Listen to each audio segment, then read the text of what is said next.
and BioWare's award-winning storytelling are going to come together into one unforgettable experience. While we showcase... I still don't know this award-winning storytelling. Haven't found it yet. Bluebird, perhaps? Maybe Bluebird gave them an award? They've won awards. It doesn't make it good. And it's not the only one. Inquisition is built of a series of multiple regions, allowing you to travel from blistering deserts to demon-infested swamps over the course of your adventures. He makes it very dramatic the way whenever he talks, it's just very dramatic. We'll be able to do what he's been able to do in every RPG ever. Stole the ring from his finger. They deserve to die. You're saying the Templars attacked your husband? Aye. He was digging out a stump. The fools couldn't tell a shovel from a mage's staff. They took the ring I gave him on our wedding day in case it was magic. Farewell. So this is bad. Let me explain here. First off, no introduction. She just walks up to the to our player character, heavily armed, and says, "You know what? My husband is murdered. You're now going to do shit for me." And she says like, "Hey, look at me. I want you to get this done. You go do it." And then I'm like, "Why should I do it?" And I'm not saying the player character is not something like, "I'll see what I can do," or something like with John Marston in the Red Dead Redemption. He just says farewell. Like, yeah, he doesn't care either. Like, yes, obviously you are a quest giver. I shall do this for you. Well, let's keep in mind this is a demo, so I don't know if they're going to change that in the near future, but it seems unlikely they will. And I don't think it will.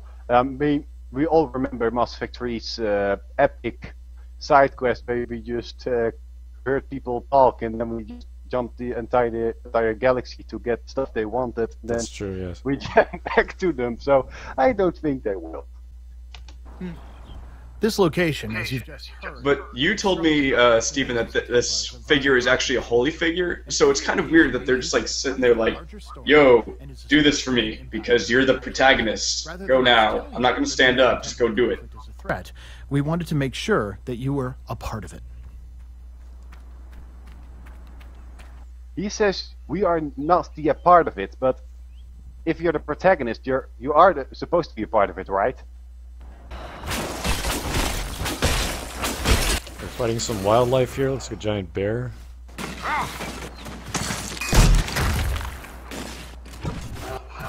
Just freeze it and make it explode. Don't, use the meat to feed your army or the nearby populace. It just disintegrates. We wanted to go beyond random encounters, and instead we built the World Master System, one that ensures that Nere's population is directly influenced by you and how you choose to play. Hunt all the bears in a region for their hide, perhaps for a new suit of armor, and their numbers will dwindle. Similarly, did we really kill him for his height? See your troops patrolling the roads and signs of their presence. Inquisition is one of the most dynamic RPGs you will ever play. Oh! Dynamic as opposed to what? Alpha Protocol or tabletop RPGs? Well, because I think they have them beat in several areas. It's a pretty big thing to say. One of the most dynamic RPGs ever. Yeah, but well, then that's also weird. This part I really don't like because they just have a telescope on top of a mountain for what? I mean, they just do this option anywhere, like with Eagle Vision in Assassin's Creed. That we just can look up on the village and pick our targets beforehand without that weird telescope. Always puts you in the role of a leader, and at all times you're in a command of a team that you've assembled and outfitted yourself. You're a leader of leaders who has to kill bears for armor. Using their abilities and environment in intelligent ways to pose challenges. Up here you'll see a simple example as the mages throw down glyphs to deny us areas, forcing us to attack from different directions. Now this is a good scene because it shows off some gameplay and some variation with mages who are not close range combat, so glyphs are an interesting thing. But it's also big promises. I'll talk during the combat, because we already had Last of Us, who had big promises during their E3 demo, and then the Endgame had mediocre, when they weren't being retarded, AI. They can easily just script this to make it look impressive in the demo, and it can't perform in the actual game. Same thing with Rome 2 Total War. They had big promises, but also failed. Yeah. I really liked though when they wrote out the war they had Combat in Inquisition pits your abilities diving against your on the foes, beaches. and so we can take That a was closer awesome. Look at what's happening here using our tactical view. The Templar Defender has a massive tower shield preventing us from attacking the front. And you'll notice that our characters respond to how the battle is playing out. Our ranged characters staying at the back, and at any time we can switch to any member of our party to take direct control. Yeah, this is nothing new. This is like basic Dragon Age. The cinematic view has some big possibilities that it could have given, and I'll talk about that more with the dragon combat, but I've always found it weird how, like, they pose this pose behind them. It's super impractical. Like, the Witcher, he's got his sword from him, he's ready to do business, but in Dragon Age, they got to make sure they look cool in between every move during their idle animation. Here you can see why we want to bring this conflict to an end. The battles between the groups are tearing this area apart. In Inquisition, This is a good thing because it shows us visually what's going on in the story, and you have a very diverse and very detailed environment, and you can do lots of things with it. That's a very simple way of showing what's happening in the world. And expertise. Inquisition also includes our largest cast of characters to date, including returning favorites from previous Dragon Age titles. All of them have come together to join our cause, the Inquisition. All of them are going to join a religious order to do something, and that's not going to suck the story at all. That's just going to make everything better because there's so many characters. I'm gonna have some Templars join me to kill Templars who did bad Templar things, because I'm the Inquisition. And we need bears. We need to kill bears despite our power. I'm gonna gather the leaders of the world to go kill bears. We're gonna have a hunting trip in Canada. Setting up new camps, deploying troops, and fortifying strongholds. And as we make our way onto one now, you'll see that to travel these massive spaces, Inquisition has introduced mounts for the first time. They're just trying to rip off Skyrim as much as possible, I think, with mounts. If you can fast travel, I guess this is fine, but still. In addition to the Assassin's Creed, Ocarina of Time, and anything you can imagine for the past decade. Collect and ride across the land. I hope the horse's animation is better in the actual game. Where are your teammates now? Do they also have horses randomly now? Grandmother, I think we should go. Go. In the middle of the war. Or do they just run fast, like as fast as a horse now behind you? That was not an old woman. That actress was not an old woman. That's right. It may sound good, but that was not a grandmother. That was maybe 40 years old, tops. In Inquisition, your party members have their own goals, aspirations, and they will often pause while exploring to share them with you or with each other. Get off. No, this could work. I loft you over the... And there's Slab Bulkhead making his Dragon Age appearance. I can't fly, you daft tit. Think of... That was James Vega? Yeah. No wonder I don't like that character. Exploration zone. Okay, here's a part I want to focus on, the option menu, because Electronic Arts is not really known for its good GUI design, and this really shows it. At this point, we already have two different HUDs. The options menu, the pause menu itself, and the map. Let's look a bit forward. Zones such as this one are filled with opportunities to grow the influence and Here, power a of the third one Inquisition. for the yes/no Travel box. to a previously explored camp to pursue one of those now. Of And course, we're we know probably there's a sincere going to threat see ahead, some so it's a more chance for in us the to near nerd out a future. bit as we dig into the Here. inventory and look at the weapons and 4 armor HUDs. of our party. Why Here we'll not switch another down with the iron circle? bowl and grab that Battlemaster mail we We looted have dialogue earlier while we wheels. were Why not exploring. can't we do this This changes again? his appearance. And of course, Or if you don't just want to use one just type limited of drop armor, you down have is extensive for crafting all materials to choose from. the menus. That's In far Inquisition, better every GUI character design. fulfills a unique role. I mean, As you build your 6. unique Now we're at strategy, 6 you'll have over HUDs. 200 abilities, How is this? spells, and This is not really upgrades to choose consistent, from isn't it? in order to give It's every the character most in your inconsistent party HUD their I've own ever unique seen. role and style of fighting. I've counted 6 types of HUDs in one option menu. That is not good. A HUD needs to be consistent.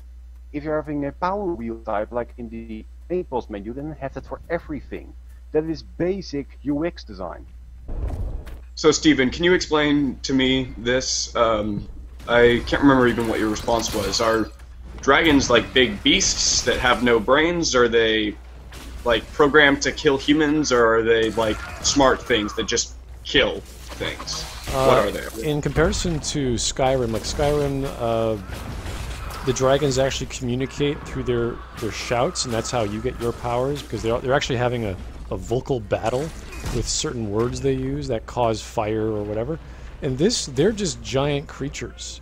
The only dragon that showed some degree of intelligence was the Blight from Dragon Age 1, which was the manifestation of the evil, which was represented as a dragon. But apparently in Dragon Age Inquisition, there's about 8 or 9 of them, and they're all optional, so they're just there. They're just these big... They're not even posing any threat to you, but that's kind of silly to me.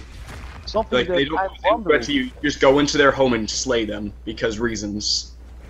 There's something that I'm wondering here. We're killing all his babies, and the big dragon isn't really sad about happening. Not a big growl like, "Oh my gosh, you killed my children. I'm going to die." He's just protecting his home. This is actually the scene in E3 where the dragon flies through in its E3 video demo, and obviously they're not going to show them all, so they want to showcase what they put all this attention to dragons, and they could target different parts of it, and how that, they can't fly anymore, or they can't move around as fast, so they want to make it more tactical for the combat with the biggest enemy in the game. They wanted to make it more tactical, but they really didn't do very much, because I'm not seeing them actually have really much of an effect on their limbs. Like, they're not all targeting together. I don't see much tactics actually being involved in this. What they could have done was use that tactical vision or whatever, where they move around, and because the dragon's just sitting there doing nothing to you. What they could have done is bam, is upon you. It's grabbing someone, it's trying to torch someone, it's targeting a specific player, and you have to use that tactical vision to like shoot an arrow in its cheek so it gets distracted, or burn its wings so it can't fly away with you or something, but make you actually have to use that real time with pause and target something so that you can deal with this huge threat. But it's not doing anything, it's just roaring and getting wailed on for 5 minutes. Yeah, it seems to be a slow expansion of what happened in previous games. Like, I always look at this, and I look at a gameplay demo of Dragon's Dogma, where the grabbing aspect, well, you could grab anything in that game, but especially dragons, they would fly around with you and you'd be like hacking on it. And that's the standard. Like, that's the new standard that gamers have seen. And if they don't do something new like that in Dragon Age Inquisition, which I don't think they're going to do, it's just going to be this big, cinematic, weird scene. Like, look at the size of this level. It's this huge environment, and you see all the shots just heat-seeking the thing because you've just been pressing the attack button the entire time. It's just going to be a time sink. And look, no one's really hurt. It doesn't look very challenging. They got to do something to make it interesting. What I'm wondering though is also, why can't we use anything like a hypnosis or something? Then we just jump on its back and then we share for ourselves else. How to train your dragon. Inquisition. They were talking about throwing people. Why can't we throw a person onto the dragon? Like, they literally mentioned it in this demo. Why can't we just walk away? Like, just bypass the thing? Like, yeah. Like, why should I want to kill this? I killed its children and that's why it's attacking me. I'm in its territory and it's not doing anything. It's scared of us. It's like, what are you doing here? I'll flap my wings at you. Go away. I'm posturing. Like I mentioned, it didn't seem very concerned whether we killed its children. It was not even roaring or something like, "Oh my gosh, you killed my children. Now I will avenge them." I do like the sound it makes, though. It's good sound design. It sounds powerful. Yeah, there's one thing we can say about the Dragon Age series: nice graphics and amazing sound design. I have to say that. The only one I've played is Dragon Age 2, and I've played it for like an hour. I hated the aesthetic style. I love the visual feedback also, and the audio feedback. The particles really show us what's going on. They're really good. I think there's too many particles. It's super flashy. That's AAA Industry 2014 for you. Flashy. It's just a preference. It's not. Okay, so we were fighting the dragon and it just escaped. After 5 minutes of wailing upon it, it's just like, oh, I'm gonna leave now. Oh, it's coming back. Okay. I like this strategy. Why is not just attacking us from the sky like this? Why does it have to go underground where we can use his axe on him? Why can't we use our mage to burn its wing as it's flying, or shoot a big arrow through its wing, or through a bone in its wing so it flaps or something? Why can't we target something to where we actually both, the dragon can kill us in one hit and we can injure it? Okay, it just like went away. Yeah. Also, one thing I want to note down. This is the Frostbite engine. Electronic Arts used it for Battlefield Bad Company 1 and 2 for destruction. I mean, like, holes in the ground, like what tanks and artillery did in Battlefield Bad Company, is so basic. So why aren't you using this? They spent so much on the ground and then just a hole in the ground. Isn't that difficult? Okay, did you notice that that broken, whatever, the water walkway they walked across in the water? Yeah. It was like some form of telekinesis. I'm assuming it was because they were a mage, but I think it was based on the Inquisitor's power. So it doesn't really matter if you're a magic user or not. Everyone has this weird telekinetic power they can use at certain times that can build bridges or repair bridges. The most useful of powers. That could be really cool if they introduce it as a game design early, and then like you have to hold up a bridge later in the game to like let people cross, and it burns your powers out. Oh yeah. Like they give you a moral choice: save these civilians by using your power, or let real-time combat. This is the Dragon. Yeah, was it not in some sort of Final Fantasy game where the sun? Was I just not talking the entire time? Yeah. Like, did everything I just say get muted? I think so. Dragon Age Inquisition. Okay, well, what I was saying was that power could be really cool. Like they could use it later in the game to like have a moral choice: lift up this giant segment of a bridge and burn out your powers for a while to save civilians, or try to use some other form of your powers to help your friends or some important governor or something, or go kill this thing that's attacking people. So this is Redcliffe Castle. This is a previous place in Dragon Age 1, and it's slightly different, which is kind of cool. You get to go see old places in the story. That's always nice. And we have a nice team. This makes very much sense. I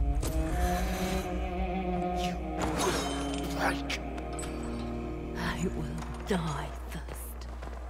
She's just got all. He's got her hung up with her armor on. And then she's gonna choke him with his armor on. I mean, what killed him? She's not crushing his windpipe. Did he get cooties? And those lips. What the heck is the specular mapping? Yeah, she looks totally fine unless they, punched her in the gut like 30,000 times and she's just like in pain hanging there. With her armor on. When he was torturing her, he made sure not to smear her foundation or her lip gloss or make her bleed in any way. Or mess up her hair. He didn't even give her a noogie. The Magister's probably in his chambers. Let's remember that the voice of the female British actor is the same as Bethany from Dragon Age 2, and the two do not match up very well. I always wonder why people fear them. No one should have this power. We talked over, but he was talking about, like, your choices mattering or whatever. We made one choice, and then she told us to shut up and talked at us. Inquisition's focus on leadership means that we needed characters that were sophisticated and believable. Ones that react not only to what you say, you don't say, the actions that you take. Every major character that joins you in Inquisition has their own story, waiting to be told, explored, and influenced by your actions. Sophistication equals, hey, what's up? Shut up. Okay. Or maybe like Mass Effect, where you could just talk to a couple of people, and then if all laugh at you or something, or where what was her name again? Or Justica Samara decided not to kill herself because of her daughter's oath and because we interrupted her or something. Now I'm curious. Do you, Stephen? Do you know where we are? Because why was that knight just randomly torturing her? Does he have anything to do with these demons we're about to see? We're not familiar with the actual story events and the characters that we're facing yet. Like in this case, we have a rift and we're fighting some enemies, and the only way we can close the rift, like we have our powers to close it, like that's the special thing the Inquisitor does, we have to stop them first. So that's actually a good thing in the narrative. That's all I could really figure out here. There's all these weird rock formations, which I assume are as a result of the rift. So, again, it's the magic coming in from the alternate world and messing stuff up. And I guess it just made the knight insane or something, and that's why he's here? We're not sure that helmet he was wearing. I don't think we've seen that design before. So he could be a blood Templar, like the equivalent of a blood mage. There were a few factions in Dragon Age 2 and 1, so it's possible, yeah. Good music, too. Yeah, I really like this audio feedback. It really shows us where we're walking, what is going on. In combat, assign them targets and exploit enemy weaknesses with your abilities. That's it's not when you're fighting dragon. RPG ever. The Mandatory Spellbinder has a weakness to cold, making him a perfect target for one of our ice spells. And as we move our this is basic Dragon Age. Identifying targets. It's still fine that they mention it's still a good thing that they mentioned that it's still in there, because some people might be worried if they don't talk about it. The issue from Dragon Age 2 was that it was too easy, so all you were doing was hitting the awesome buttons and just standing around. Our range characters. Since that they were doing since ever. Well, to be fair, it does seem like it's a little more complicated a system than it was in Knights of the Old Republic, for say. Yeah, but it's basic Sun Tzu and basic RPG. You have to adapt on what's going on the battlefield. That is really not something you need to say in your video. Improving on more of the same isn't ever really a bad thing. The story, just as much as it affects combat. Dorian trained under Alexius, the leader of the mages we're trying to stop. And having Dorian in our party and present for this encounter gives us options that we otherwise wouldn't have. That was good because it seemed like a random drop. We just picked up a piece of lyrium, and then Dorian had something to say about that. So that's kind of cool to have little details scattered throughout the story, or throughout the environment. Everything you... Oh my gosh! You killed my father, prepare to die! That's an attractive mustache, I gotta say. Why doesn't Inigo Montoya have his father's sword with him? Actually, that looks like Orsino's staff from Dragon Age 2. You, for us all. I like how this guy here talks about how there's no salvation or anything, and is not fine with us trying to do something about it. Hand over the amulet and we let him go. Let him go and I swear you get what you want. I want the world back. Our choice didn't matter. The blood splatter is now on Leliana's face after we've been fighting, and she's pissed off as a result of being captured, so she's a little vindictive. Yeah, but if we have said, give him a merciful death or something, the same result would have occurred. So our choice didn't matter here. I have a feeling no matter who you bring, at the very least, like, a brick would fall from the ceiling and go, oh, now I'm dead! I don't think there will be any circumstances where that guy will be alive at the end. I would like to see some sort of, like, magical shield on him, rather than we're just wailing on this fleshy body, and he's like, ah, ah, ah, getting hit. Like, if he had some magical shield upon him that he could, like, we were trying to chip away at, that would be fine, but... There was some... Yeah, the damage on the column just sort of evaporated. This is Frostbite engine. In Battlefield Company 1 and 2 and Battlefield 3, they had destruction all along. This doesn't take much programming. Just have the pillars be destroyable and have to collapse on enemies or something. Or on our own if we're stupid. Or maybe we could, like, during the dragon, we could run into the forest and he charges through the forest, knocking down trees, trying to get at us, and maybe one falls on him or something. Exactly, it doesn't take much programming because we already has that. So what's the point? Why is there any destruction if you're having the Frostbite engine? And is it just me, or do those enemies have the same sound effects as the Banshees from Mass Effect 3?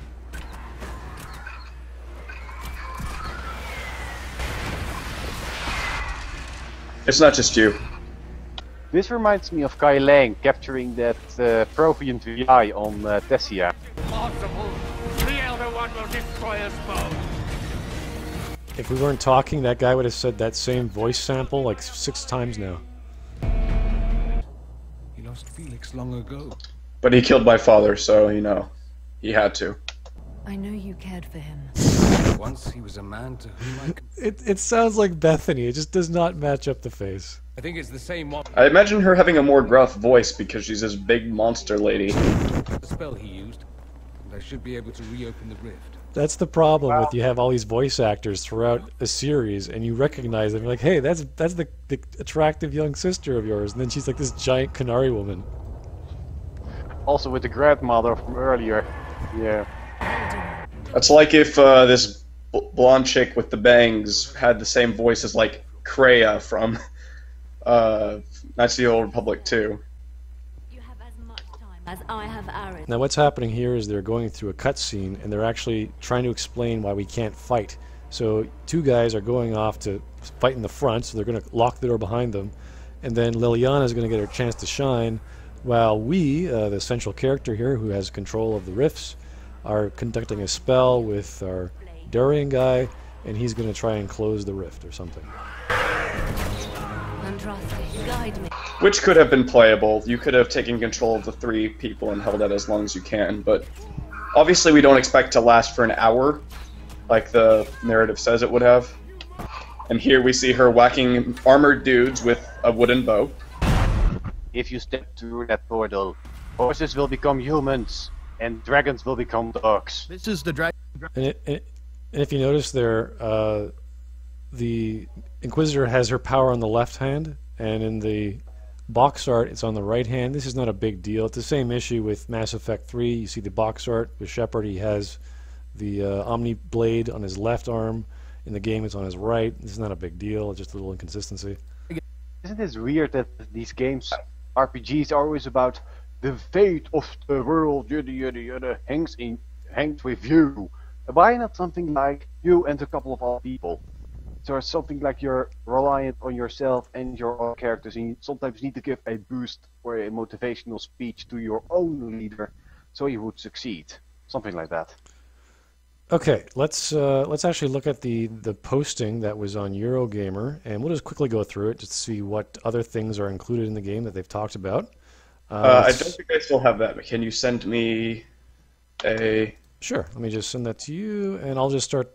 Well, I'm gonna say it so you can hear it. Let's say the first point is character creation, okay? It's described as really in-depth. You'll create your Inquisitor before the big opening cutscene, which is like every RPG ever, I think.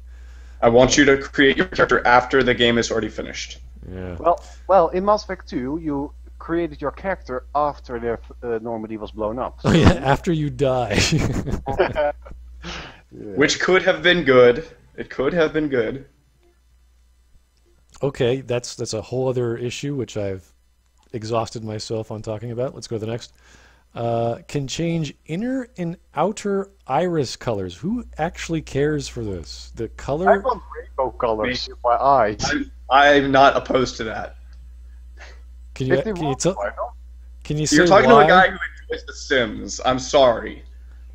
I can understand the modding community when they do all these crazy hairstyles and noses and eyes and clothing. That makes sense. But this is in the game. This is like, hey, we're going to give you the option to customize your pupils. That's fine with me. I like that. Okay, let's keep going here. You could have scars just like in Mass Effect 1. Nothing new there. The Canary horns are customizable. Now, that's actually a cool thing, because if you're going to be able to choose the Canary, and in Dragon Age 1 and 2, they all have different shaped horns. In Dragon Age Inquisition, they've got Iron Bull, who has these massive, cow bull-like horns. So that's kind of a cool thing. I think that's important. It's one thing though, they are customizable. How? A couple of presets, or you can set up the length and shape or something. I don't know. Or something like with Spore, that you could drag the length of a body, but then with the horn. That would be pretty nifty if they did the Spore thing, and that was by an EA company. It's from EA, so Okay, let's keep going. The male Canary player model will be smaller than Iron Bull. Okay, it's fine. Maybe they're concerned that people would make penises out of the horns, just like... Oh, Lord. So there are a lot of lip options. Is this a big issue in the character creation stage? I have no idea. Well, in Mass Effect 1, in Mass Effect 2, in Mass Effect 3, you could also have Shepard with a lot of different lip options. When I first played Mass Effect 1, I screwed it up, and I had Shepard with these really big lips, like he was baking a duck face or something. I screwed up there. So there are already a lot of lip options that BioWare provided. I don't know what they mean with more. Okay. There are no body type choices, so there's no mesomorphic or various heights and shortness. That's no big deal. Your Inquisitor will also be referenced to by his or her surname. Not clear if the surname will be set and voiced like Shepard in Mass Effect. So they're just going to refer to you as the Inquisitor, as opposed to the surname if they want.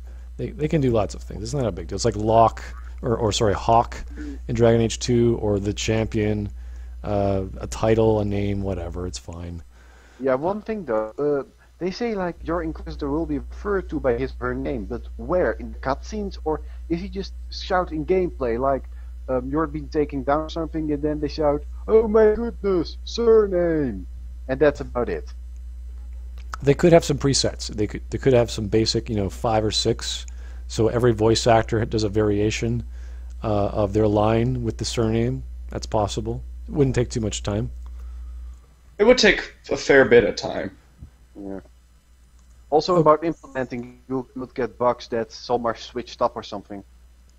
It's possible they can screw up the pronunciation, yeah. And the last point here for character creation is your background depends on your race class choice. No dwarven mages. Now that's not a bad thing, because you don't want to start screwing around with lore. And the background of a character based on who you select should have with it social and cultural aspects of your history. So that's good. All right, next point is customization. The follower's armor, which if you remember from Dragon Age 2 was totally removed, so they brought it back, will change color as you equip new gear. Dyes are still being looked at for them. That's a cosmetic thing, no big deal. It feels a bit weird, like they're saying, I have bought new gloves, now my armor is red instead of purple. These gloves give me +1, therefore my shield will turn green. It feels like some sort of color coding plot hole. If it's based on an enchantment system, which it might just be like, poison damage or whatnot, like in Diablo, that's fine, yeah, it makes sense. That makes sense, but it feels like if it's for something like I'm equipping a new type of armor, suddenly all my armor changes color. That feels really weird. Okay, you can use different materials to change how items look and the stats of the items, enchant them, make potions. That's crafting, that's fine. Find the template of the new armor you want to look like, then make it from materials which give it the look and stats you want. You wouldn't modify the original armor, it's fine. That feels a bit like, didn't we have something similar to that in Red Dead Redemption, but then smaller? I don't remember. I never changed clothes in Red Dead Redemption. Okay, and this is a big one because I know for a fact there's at least 2 or 3 types of helmets, and Qunari don't wear helmets. They have a different head slot, so they're going to be putting something on their head. I can defend that for a bit, because we have all these weird horns that can all be customized. So all kinds of helmets could clip into those. In Mass Effect 3 with the Blood Dragon armor, with the large shoulder pads, if Shepard would grab up to the ceiling like this, that would clip into his neck. So something similar could happen with the helmets. But then they could say that Qunari have a plate on the back of their neck that they can hook something onto, and it can still defend the front of their face like this, and their neck. Well, I'm going to post some pictures right now in the video, which will show at least 3 types of helmets for Qunari. So I'm not really a big fan of the, hey, let's retcon the story because we can, and we just added a new element like customizable horns. But they have to make reference to it, or at least point it out that maybe the helmets that one Qunari was wearing was ceremonial, or only for a certain type that we can't have access to. That might make sense. Okay. So think like a personal Qunari head, because all are different, so they have to make it personal. It's possible, because again, Sten we thought was the definitive Qunari, and he wasn't, because he didn't have any horns. Whereas we saw a whole bunch of Qunari, almost all of them have horns that we fought in Dragon Age 2. So, okay. Mage Inquisitors can wear heavy armor as Knight Enchanter by crafting it and then summoning weapons. That's fine. The level cap is 25 to 30, which I guess they just don't know exactly what the cap should be at. That's fine. They're going to balance it. Well, that is one big problem, though. The game is in beta. In alpha, it's feature locked. In beta, totally feature locked. So the fact that they don't know this yet can point out that the game is not yet balanced. That's right. It's not. Is changing the level to 25 to 30 really changing a feature? It's just kind of adjusting one variable. Even that, it's still a lot of balancing to do. You need to have to do with that. And if the game is to be released so quickly, then we can have problems like that. The game is so unbalanced that we have some type of weapons that are super overpowered and some that don't do shit. Plus, some weapons cannot have a certain. You can't wield it unless you get to a certain level with certain stats. So that's silly. Yeah, so they're going to have like certain items you can't wield until you get to a certain point. That's silly. I hate that. That doesn't make any sense. No, that makes sense for me. I like that because it gives that leads to get you the direction you want to go to for some type of armor, like in RuneScape or something. It's a gameplay concession, but there's other ways to get around such a thing.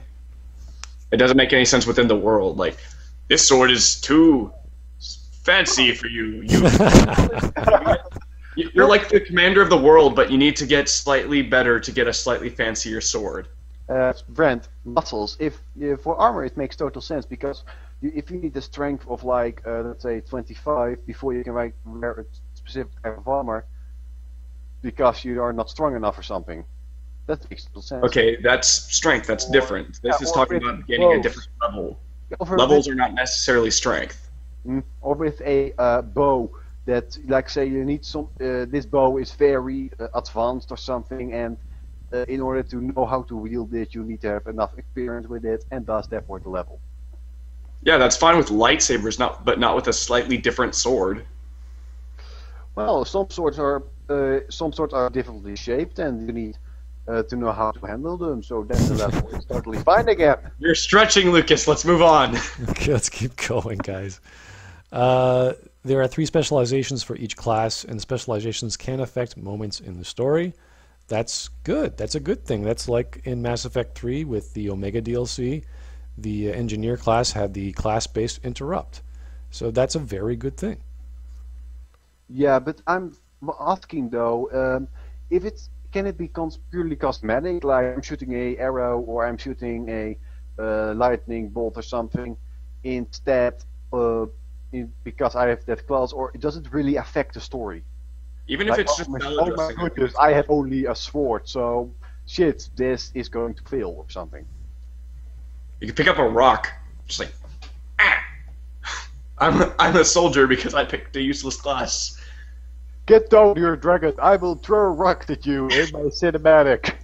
Well, whether you interrupt something or whether it's not even an interrupt command like in Mass Effect, anything that involves a choice that the character made at character creation to impact how a scene plays out is a very good thing. It's variation. Again, any salad dressing is fine. It's never unwelcome, I don't think. All right.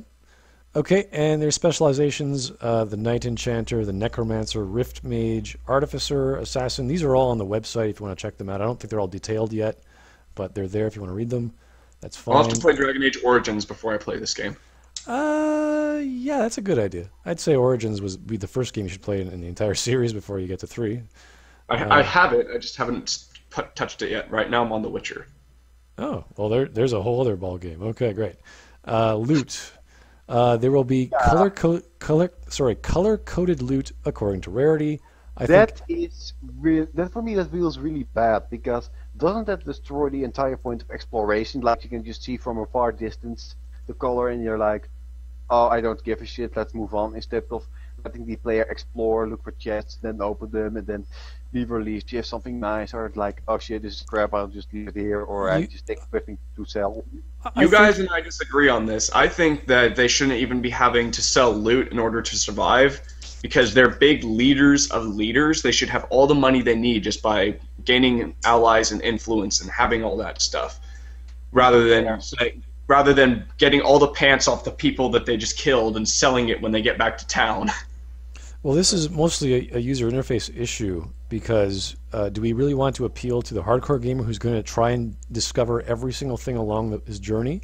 Or do we want to appeal to the casual gamer who says, oh, that guy just killed, I can look at his corpse and see the outline on his corpse, it's blue, oh, it's a magical item, I'm looking for only rare or legendary items, I'm just going to bypass that. So it's kind of like, it's a friendly way of identifying things without having to spend that much time on things you're not going to care about. So it's kind of like for example, in The Witcher, most of your money you get is from he's a Witcher, so he gets his money from killing things like that, from killing monsters, and that's where he gets most of his money on. You go back and sell all your stuff, and you don't get as much money as you did from just completing the job, and I think that's how it should be in this. Because his job is not to sell pants, his job is to fix the world. But not before I kill enough chickens. I went and killed chickens. I'm going to sell their eggs for $5 an egg. You need to kill chickens because you're raising an entire army, so you have to do some grunt work along the way, I guess. Yeah. Okay. Wait, do you kill chickens in this? I was making a joke. You kill bears. That's. You kill bears and make their. Yeah, we've mentioned that. Let's move on. Bear armor, yeah, whatever they make from bears. Okay, here's their mounts will be earned through quests. Mounts are just fancy little collector things. They serve no plot-related purpose. I think you have a basic mounts and then get even cooler mounts as they go on.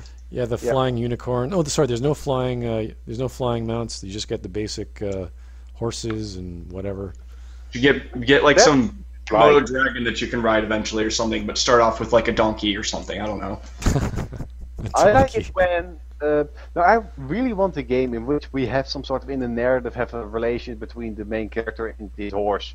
Like what we see in a lot of Western movies. So you're saying we need a horse romance option? No. No. Shut up, Retrospective. That'll go well with the Canary because they have. Stephen told me they have a rough love-making style. Why did I tell you that? I don't know. That was a really bad idea. I was just talking about character and narratology, my dear Brent. I was just like, in a lot of Western stories, you have the cowboy and his horse, and they go through a lot together, and then that guy's killed the horse, he gets pissed. Where he's like in the barn, he takes off the battle armor of the horse, and then they have a sweet, passionate lovemaking session. No. In Dragon Age, that character, or rather that relationship, is reserved for the dog companion called the Minbari Hound, and they're very intelligent. You're giving Brent ideas. They don't call it doggy style for nothing. I'm just describing the actual lore in the creators or the race or the species they've created, which is a companion to people. Think of a really, really smart dog who they take into war. They're your best friend. They could have done that. They did not do that in this game, as we'll read about later. Let's just keep going. Okay? Yeah. So companions, you can hug some of them. Fable 3. We just did with all the citizens of Fable 3. Why is this important? The more hugging, the better. I'm fine with that. Alright. Yeah, we now be able to defeat dragons by hugging them. Yeah, we just have conversations and then a sex scene at the end of the game. Now we have hug interrupts. Yeah, well, so long as there's a narrative... I think Brent is a little sensitive to the sexual suggestions here. Anyway, hug interrupts. I love that. The hug interrupts. Yeah, that'd be perfect. Excuse me, I am not taking my pants off. We are hugging, and you are going to bed. No, I'm saying like that scene we saw where he's like, "I want to end the world."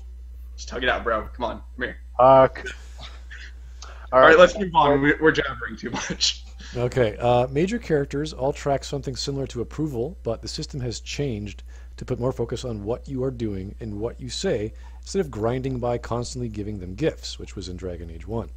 Each follower does have their own set of goals they want to achieve, and if you help them, they will appreciate it. And if you piss them off, they might just leave. Okay, that's nothing new. People have left in the other Dragon Age games. In Dragon Age 2, we had the friendship rivalry system, so you either have to go one way or the other, or you kind of screw it up, kind of like the Paragon renegade system where you have to go pure one or the other, or else you don't get all the bonuses of each. That would have made sense if, like, when Jack and Miranda fought, one of them would leave. Well, Miranda wouldn't leave. Jack would have left. Something like that. Right. So you would say, "Oh, I should side with Jack, and she'll stay by. Miranda will get pissed off, but she's not going to leave you. So you'll talk to her later, and everything will be okay." And then you'll have a hug. Yeah, you'll have the hug interact. I'm surprised that hasn't been implemented yet. That would be awesome. I think it did. With you remember that the loyalty mission of Samara that Bernadette lost her daughter, and then we could have hug interrupts to comfort her. That's true. Yeah. Well, you do actually hug Miranda in the game if you have a romance with her. So. Yeah. Anyway, let's go to the next point. Okay. It matters. Okay, let's get. We'll get there. It matters a lot who you take with you on quests, as we saw in the demo. I saw nothing wrong with that. I think that's a good thing. It's good for replay. It changes it slightly changes the outcome of certain events. They can't do too much with it, or else it's going to be too complicated, obviously. But that's a good thing, considering you have a cast of, I don't know, a dozen or so, which is ridiculous. I have some questions with this, though, because in Mass Effect 1 on Novaria, we could bring Liara with us for a confrontation with her mother, but other than some semantics, there was really nothing. And it may be that they can do the same thing here, that we bring somebody along for things that are important to them, but except for a few dialogue lines or something, or an emotional scene, there will be nothing new, nothing to add to the experience. When they change minor things, I think that's fine, but when it should matter, it should matter. That's basically all I'm saying. Like, when it's a big decision, it should change something drastic. With Leliana in the example of the video, she kills a guy, and you told her not to, or you told her to do something else, and like negotiate, and she just rips out the guy's neck. So that's a kind of a big thing. So I think it's good. I think it's a good thing. All right. So Solas, who is the female archer, her voice is Welsh. I think that's awesome. North or south? Sorry? North or south Welsh? Oh, that's a good question. Yeah, north and south is very different. I think it's more southern. I'll have to make sure of that, but I think it's southern. Nomabari. You guys need to stop making up languages. Don't worry. It's a language. Okay, this is the one I was referring to before. Nomabari Dog Companion, which is maybe there'll be DLC later for it. I'm thinking, but they won't be the Dog Companion. Yeah, I don't think they'd remove that entirely. I think they're gonna. I don't know. It sounds weird. I don't know why they get rid of that. It seems pretty. It's like not having your mascot in a game. Like, why would you get rid of that? Yeah, that's weird. The next point I'm having a bit of trouble with. No chalet. Maybe later. No current plans. No. Shale is a character from Dragon Age 1. She was a giant rock golem. And she was DLC, so she was totally optional. And she's one of the best characters in the story, really. And everyone loved her. Don't spoil it. Yeah, but for me it's a bit of a problem, because if she's not in here, but she can be, then the game is not really feature locked now, is it? Well, that implies that she could be DLC, and they've already planned her out, and they haven't figured out whether they're going to keep doing the DLC. So it's not finished yet. So that's fine. They can do that. Adding a companion is not a new feature. It's just an additional character with additional voice acting and all the plot cues that she has to do. So that would be a lot of work, especially when you have a giant cast like this, and each character you bring on your journey is going to be slightly different than the other one. So wait a second. No. They actually, I think they said in an interview a few months ago, or at least last month, that they're no longer adding DLC characters. I think I remember reading that.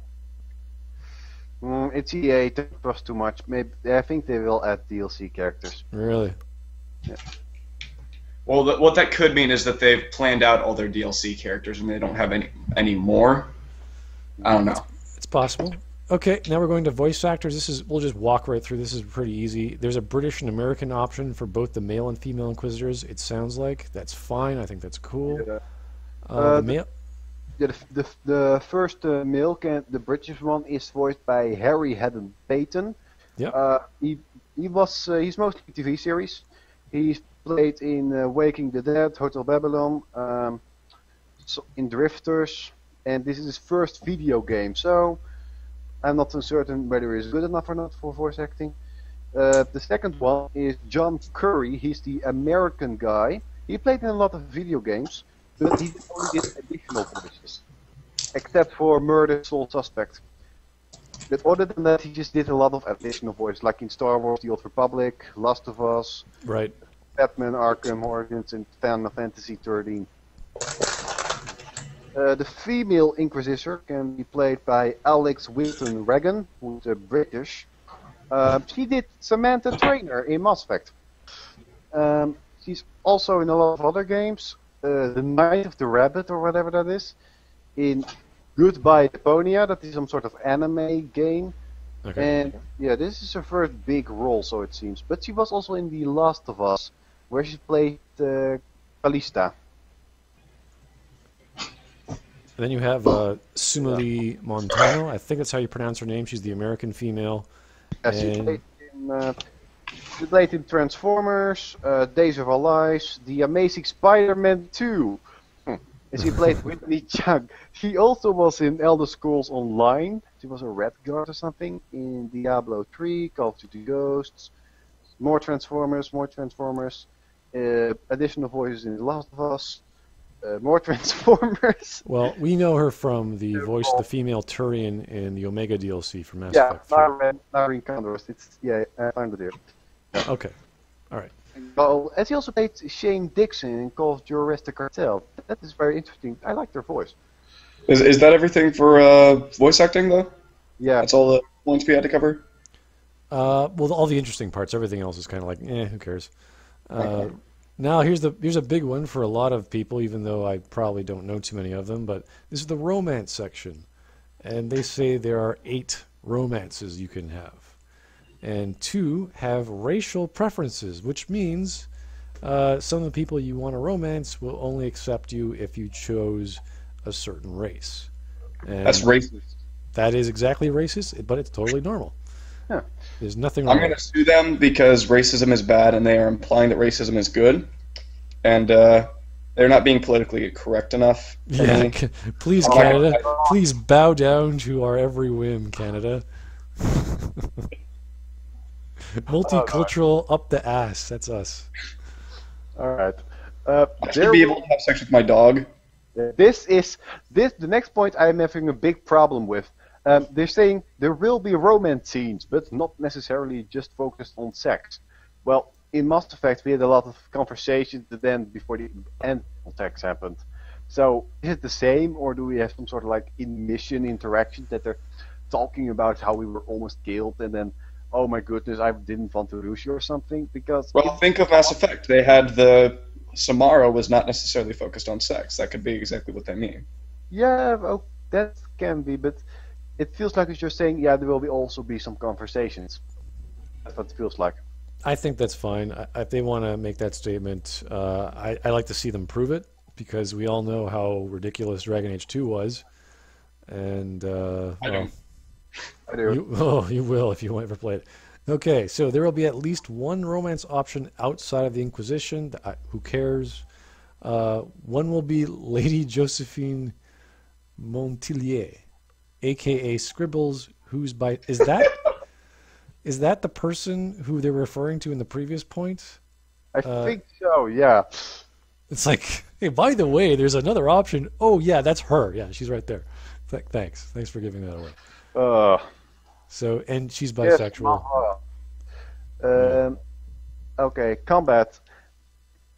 And combat settings will range from easier to nightmare. That's totally cool. I'm all for that. But there is not yet at least a story mode. Yeah, there was a story mode in Mass Effect 3 where the gameplay was done really dumbed down, so you could just play the story a lot more. That sounds like a stupid idea. Yeah, it's an RPG. It's like you're saying, I want to bake a cake, but no flour for me, please. That's not what it feels You like. can remove any mechanic from anything, and it can work. There's not a set list of things that you need for every RPG to do. It's like playing Myst or Shiz in a Mysterious Journey, and then just walk through the environment and having 0 puzzles to do. It feels really weird. Well, you can remove one aspect and put another one in. I don't see a problem with that necessarily. Well, it's pandering to a certain audience, and these are supposed to be based off the Baldur's Gate, like a spiritual successor to Baldur's Gate, so you expect a high degree of tactical combat, and to just dumb it down and say, yeah, here's story mode, or whatever happened in Mass. I didn't even try that in Mass Effect 3. I didn't want to care to find out what happened. I was in pain. Yeah, it was really bad. It made the game really boring. Well, I didn't even know it was there, so you know what? I guess it must not have been that big a deal. It was an option, that's true, but the fact that they have it in there is kind of like, oh, come on. All right. Rogues can set traps. This is a good thing, so you have time to plan what's going to come to you. Stealth had to fit with party combat, so sneaking up on people outside of combat and backstabbing them didn't fit the bill. So that's a big problem, because going into the shadows and backstabbing in Baldur's Gate was a big deal. And Sorry, go ahead. Yeah, so if you take away that element from thieves or from the rogue class, now they're just limited to that making traps, using a bow, and using whatever. I think Dragon Age 2 daggers at once. So that's all they can do now. And also ambushes. I really like when RPGs allow you to have ambushes, especially with traps, something like that you place a couple of traps and then you wait a bit until the first guy from a patrol or something falls into them, and then you just come out of the bushes and then surprise them and kill them off really quickly. What's the difference between that scene where they were demonstrating choke points? What's the difference between ice blasting that dude and having a rogue backstab them? Why would they even need to remove that? I'm not sure. I think because rogues, I think in Dragon Age 1 were a little unbalanced. And in Dragon Age 2, they were I don't know how unbalanced they were, but they did have an advantage of just killing something really quickly. Just work in a simple fix where the scenes where you want there to be combat, have someone facing you so that if you kill one person, it'll trigger a fight. That's all you need to do. Well, the concept of having ninjas just pop out of nowhere because they were hidden and you couldn't detect them would be kind of annoying.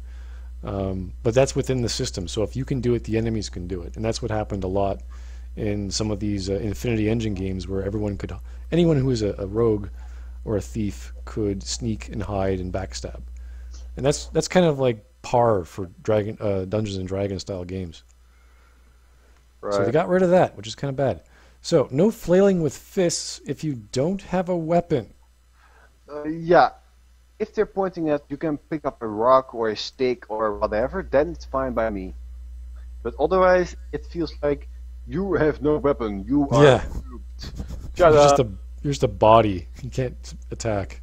What would cause that? Do they just not want to animate you swinging fists for all the different races? I guess. I have no idea. Yeah, we have to find out how that works. That sounds really bad. Bless you. You okay there? Okay. I sneeze really loud, I'm sorry. Okay, having control over fade rifts may provide some interesting possibilities in combat. We saw that with... oh, Brent's gone. We saw that with the... I'm gone? Oh, no, your video's gone. Okay. For a moment, be back. Oh, there you are, okay. All right, so the issue was maybe they could close fade rifts before the enemies are all dead. We saw only the opposite. So that could be something, who knows. You can control abilities individually, we know that, that's standard. Yeah, that is, this Mass Effect 1 we had that with Bioware. Knights of the Old Republic, everything. Yeah, there are lots of abilities and spells from previous games, but a ton of new ones, that's fine. Destruction in environment plays a part in combat. Well, we don't know exactly. That didn't happen. We only had that pillar that didn't do anything, and if they really had destruction, I said before, they have the freaking frostbite engine. Just have the dragon chop off trees or make giant holes in the ground with its balls or anything like that. And the fires in the environment, I don't know where they're coming from. I don't think fires are actually doing something like letting the building collapse or something. It's just purely aesthetic. This feels really bad. This is the Battlefield Bad Company and Battlefield 3 engine. They have it there. Why aren't they using it? Because Canadians are lazy. It's Electronic Arts that's lazy. Okay. The tactical combat is more like Dragon Age Origins with the tactical camera, extra improved in brackets, whatever that means. And the real-time combat is slower with more weight behind the attacks, defense, hits, etc. You can swap between these modes whenever you like, and as always, you can swap between party members at any time. There's nothing new there. There will be a cross-class combos possible. As expected, a lot of abilities can capitalize on states like frozen or stunned, encouraging teamwork. Yes, so that's again... Mass Effect 1, Planescape Torment, I think. Yeah, extra improved but not utilized. It was there. It was there in Dragon Age. It's there in Dragon Age 2. It's not a big deal. It's standard stuff. Okay, so story. This is my most favorite part of this entire giant post. As an Inquisitor, you're considered holy to a degree. So that means there's a religious connotation to being some dude with an axe who banes evil on weekends and I don't know, hugs people on weekdays. Yeah, you're 30% holy.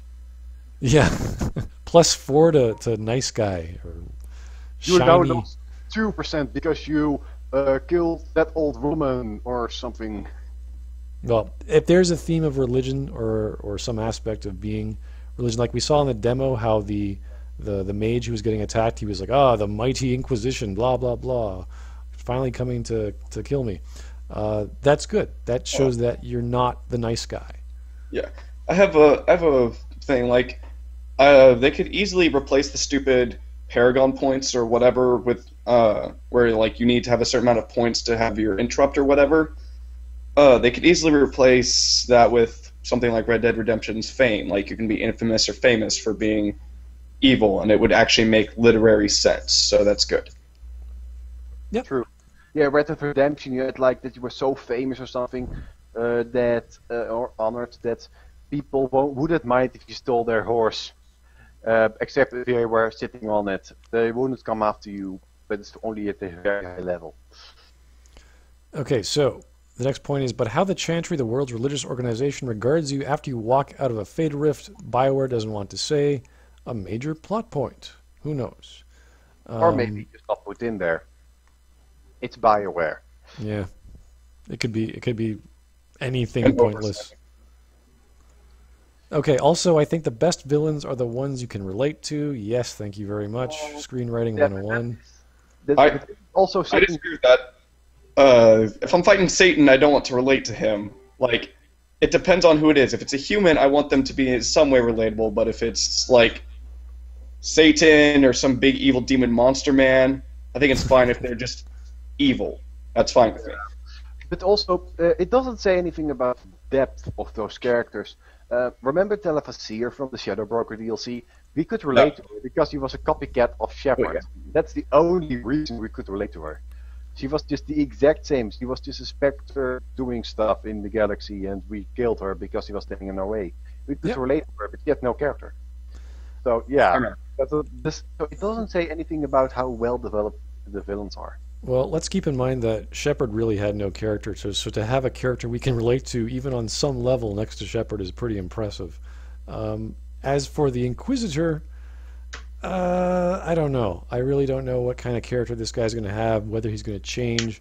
But if we have villains, I could probably identify with a villain more than I can with a protagonist who just has a voice. And if they've gone away with the red, purple, blue of the dialogue wheel from Dragon Age 2, then it's going to be even more generic. It's going to be even more neutral. So you got to give me a good villain, or I'm not going to care. Yeah, for me it's more like, screw all the freedom in games. If it's a linear story with a really well-developed main character and a really well-developed everything, that's completely fine by me. Really, because every time we get, oh, you have now these versions, then are flat and in the end it means nothing. I've always kind of disagreed with you to a degree as to Shepard's lack of character development. I think they could have easily done more, but I think the lack of change has always been a characterization in itself. Like, their unwillingness to flinch in the face of danger, their unshakability, I think that's characterization. Yeah, and then they got character development because he cared about the little boy on Earth. Stephen, you laughed at me. Why are you laughing at me? Well, I could just turn that around and say it's just because the writers were totally lazy and didn't do anything. Exactly.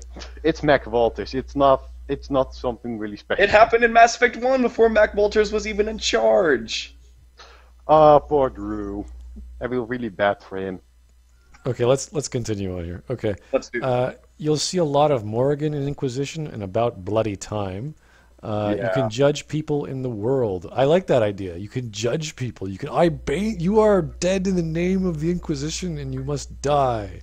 Or but also, you are... didn't we do that in every single RPG since ever? I mean, like in Mass Effect 1, we just could kill Renata Napthis because she was working for Sera. This isn't public, though. I think that's fine. This has religious connotation. You are sort of this branch. In Fable 3. In Fable 3 we had we were king and we could kill just accuse one party based and judge them. I mean, it's nothing new. It's no, it's nothing new. It doesn't need to be new to be good. Yeah, it's an aspect. I think if you're going to do a religious kind of story or have a theme where you play as a religious dude who has this authority over life and death, let's do that. Let's actually have scenes like that where you have to assassinate or cleanse this land of evil. I think that's better than just being a generic dude who slaughters stuff. There could be some really nifty trials in it where you judge someone either guilty, not guilty, or innocent. Witch hunting or something. Either return to it as like, oh crap, I messed up. Now this person's opened up a portal in the middle of the city or something. I agree with Stefan. If we have something like a witch hunt, that we can declare someone guilty of being for being bad with a chantry or something, then we could kill them, burn their corpse on the stake in the town hall, and everyone could see it, so they would follow the chantry, and the chantry would be okay with us. That would be a really nice theme. And there's plenty of lore to facilitate that with the phylacteries that we use to track down mages, and we could probably set them free from that form of tracking or that form of control. We could instigate that. There's all these other things we can do with the lore and the history. Now that we're actually being a religious sect of some sort that has military might, you can hopefully make your own laws or culture to ordain rules that people have to now follow. Right. In the most dynamic RPG I've ever played, I would expect that, but I doubt that that's going to be entirely. That's what they're selling. It's all. I really hate buzzwords. I mean, every time I hear a buzzword, I'm like, "You're hiding something." If you really are, no, really. If you're innovative, creative, or whatever you're selling, why aren't you showing us? Okay, you're the most dynamic. Just show me. Nothing? Oh crap! I shouldn't believe you. Oh, there is sheep buying it because it's so dynamic. Oh crap! Every single time, I really getting sick of buzzwords. I mean, it should be on E3. It should be forbidden to say the word creative and innovative. Really. All right, missions. There's a goodly dose of side missions. A goodly. Is that even? I'll type that in. See if that's a real word. There's a goodly dose of side missions that are contextualized to make sense as something the Inquisition would be getting involved with to either win the hearts of the people or otherwise grow the Inquisition's power. For example, that's fine. It's just style of mission. That's cool. I'm really having one question with that. Remember at the very beginning of the first video that we had that lady that didn't said, "You're going to do this for me because my husband died." I'm getting worried that most of these side quests will be like that. There's so many. You can't do too much with so many characters in such a big environment. You have to speed things up. You can't have all these assets. Why? Because they're going to run out of time. Or it's just a few lines of dialogue for each question. Sure, I agree, but they're not focused on these side quests. They're focused on getting this thing on the door, and they got a few months to do that. Yeah, it's EA. I forgot. They have had more time than they have with Mass Effect 3 to work on this. It's been 3 years. Dragon Age 2 came out in 2011, did it not? I'm trying to remember, but it was pretty quick. Mass Effect 2 that one came out in 2 years. This one's coming out in 3 years. They do have more time. As to what they spent it on and whether they spent it efficiently, that's another story, but we'll see. Okay, so let's go to the next point. This refers to... Word, by the way. This refers to the dialogue wheel in Dragon Age 2, good or evil or Joker. The overall tone is more neutral, rote Laidlaw, until you hit what we call a reaction hub, where you can respond more strongly, often to questions by being pleased, stoic, angry, sad, etc. So they're sort of downplaying the system they had, which I thought worked okay. It wasn't amazing. It wasn't like Alpha Protocol, but it worked. You had personalities, and you chose which one you wanted. Then there was auto dialogue, which reflected that personality over time. I thought that was excellent, but now they're changing that around.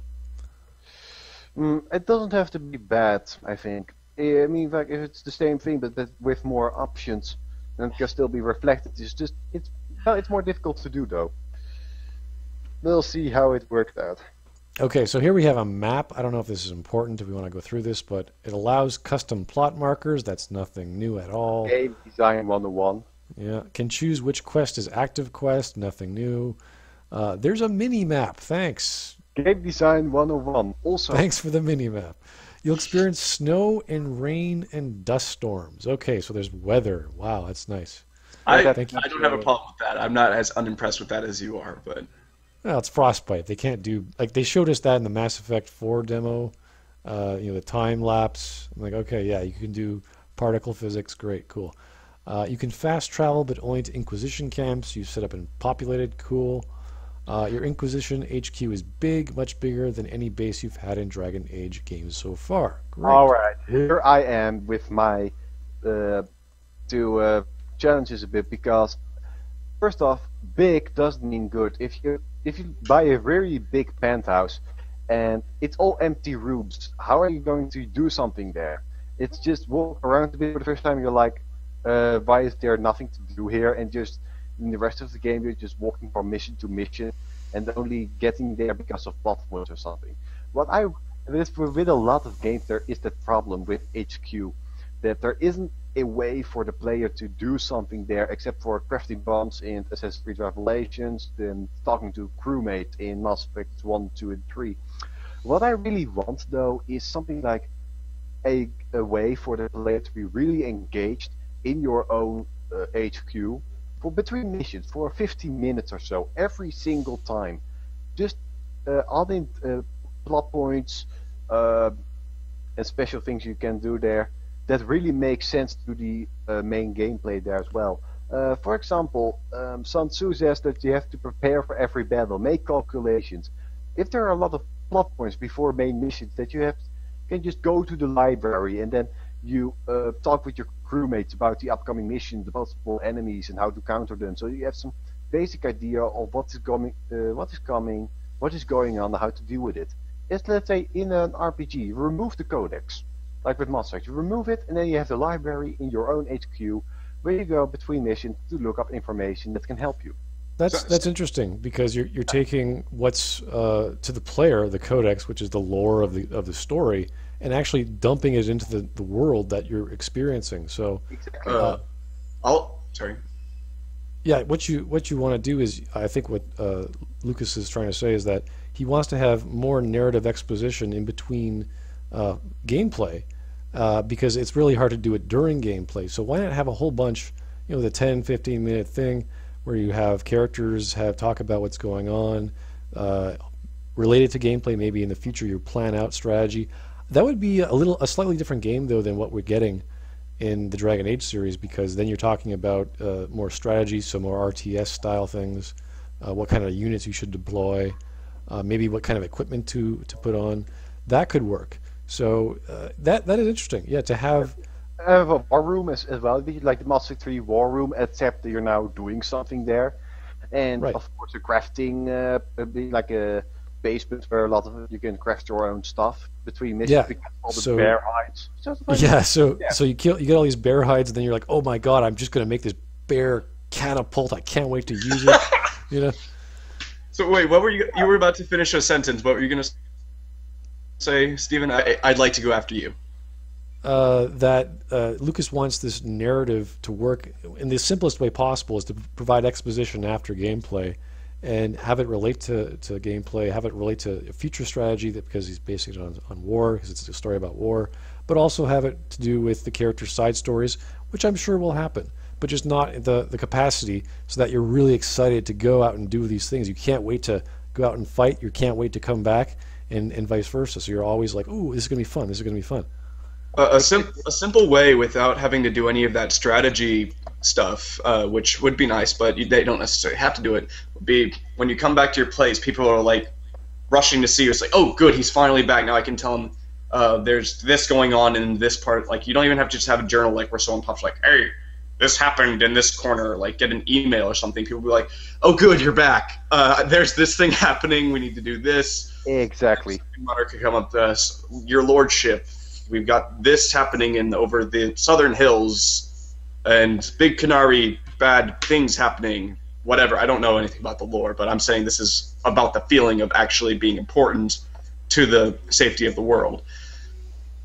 As for the library, I don't like. There's psychological studies where people show if they don't have instant access to it, they're not going to care about it. So, sure, having access to it through the library would be fine with a lore sense, but since people are so impatient, not having instant access to it in the pause menu is going to be like kind of a problem. People either they want to learn about it now, or they're not going to learn about it. No, but the people who want to learn about it are more than often the people who are more hardcore into it. People who are more casual, are more like gameplay, done. Hardcore are more like gameplay, searching, learning, thinking, gameplay, etc. I have a friend who's not very hardcore, but he really loved exploring the Codex, and I don't think he would have gotten into it if it wasn't immediately available. Why? I don't think so. But anyway, that's of course a bit of a debate here. Okay, let's just go on then. Yeah. All right. So miscellaneous, we have 3 other sections to go left. So miscellaneous, there will be some Red Jenny, because I've wanted to answer who are they for a while now. I don't know who Red Jenny is. Yeah, I know that. It's an enigmatic organization that is in Ferelden and Kirkwall. In Dragon Age Origins, they ordered mercenaries to steal an item from the first in charge's Irving headquarters at the Circle Tower, and then the player has to do something with it. And in Dragon Age 2, we're done with all the gang side quests. A friend would inform Hawk that it was by the Friends of Red Jenny who provided the rewards for getting rid of the gangs. There wasn't really much there, but it was more like on the side. Is it the Shadowbroker or the Cerberus of this world? Cerberus, more like in Mass Effect 1 with the Shadowbroker, that he once contacted us and we heard something fake of him, but he was never really there. Okay, so it's just a faction we're not too familiar with. That's cool. Okay, so Morrigan's Witch Mother Dragon Flemeth may return, but you can't visit her shack. Yep, there's a number of recurring NPCs. Okay, that's fine. That's story stuff. Female Dragon Age Origins Dwarf Dagna does appear at some point. Okay, cool. You can jump, but that doesn't mean jumping puzzles. Thank God. Yeah, that would be really bad. Yeah, that's bad. No flying mounts, so none of those fabled Grey Warding Griffins. No Griffins, yeah. No Griffin love stories. No Griffin love stories. No Griffin romance options. Nothing. Niente. Sorry. And no capes, which is bullshit. And also, I've suspect this. Get your cape DLC. Yeah. Only for $9.99. We are Electronic Arts. I don't know what the big deal is with capes, but I guess it's a clipping issue. It doesn't look right, or because you're jumping around a lot. There's, if you're allowed to do several different races, it would be hard to do capes for every single one. Just attach a rigid body, a clove modifier, and something like a collision mask for the. We know how to do capes. We've seen dynamic clothing and fabric in demos. I think Unity 3D has it out of the box. Exactly. Oh, so I'm just entirely wrong. I see. Okay, I'm sorry. But the ropes, we already have seen ropes in Dragon Age Inquisition in the demos, and they were just doing fine. So why no capes? It's not. It's a purely cosmetic thing. It's not important. Yeah. So DLC plans aren't firm yet. Nothing at launch. Answer not attributed to anyone in particular. So, yeah, I'm sure they'll have something. Dragon Age Keep. Okay, the Dragon Age Inquisition's web presence and social glue. It will be available before launch, and it's in beta. So it must. I don't know what exactly that is, but I'm assuming you share your status on your Facebook or something.